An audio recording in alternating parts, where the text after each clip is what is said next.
I understand it's only preseason, and trust me, people are going to say that no matter what. No matter if somebody plays good, bad, decent, oh, it's just preseason. But also, there's a reason they play these games. And yes, it's for the vets to get ramped up and get warmed up ready for the season, but also there's guys fighting for jobs and auditioning for better spots in the lineup.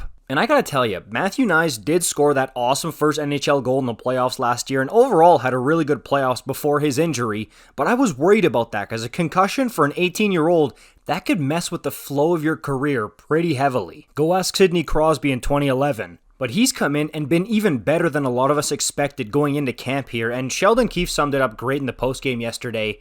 He's just picked up where he left off in the playoffs. Some of the things he needed to work on, the D-zone, the half wall, he has improved on. He's been great. When your newly extended head coach is saying that about you as a young kid, you're in a pretty good spot. And it wasn't just the goal yesterday shorthanded, but it was the fact that he was awesome on the penalty kill. He was using his strength and his speed to his advantage all over the ice. He had that sweet one-handed scoop shot that was awesome. And overall, he just looked super comfortable. And it really did look like the Matthew Knies show last night. And it wasn't just tonight. The dude also looked awesome in the West Lorncraft Hawkeyville game a few days ago. Obviously, he's got to keep it up. Everybody knows that. Okay, what can you do the next game?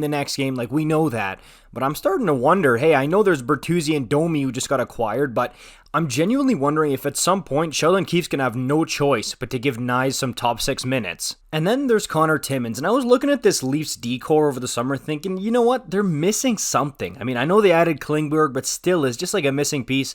I think it's going to be Connor Timmins, man, and even aside from the John Klingberg injury, I think Timmins played well enough to knock somebody like Giordano out of the lineup, which I'm sure the Leafs love, because Gio's the oldest player in the league. And that's no offense to Giordano, I love him, he's one of my favorite players ever, but he cannot play a full 82-game schedule, he needs some help, and Connor Timmins is swooping in like an MCU superhero here. I'm just honestly pretty surprised that a team that has been as good as the Leafs in the regular season can go out and still draft this well. It's awesome, and it's going to allow the Leafs to stay better for longer. And with all the Jason Spezzas, Joe Thorntons, Mark Giordanos that they've signed, they've also taken some real sneaky home run swings in the draft. Let me know what you think about this in the comments down below. I'll see you in the next one. Peace out.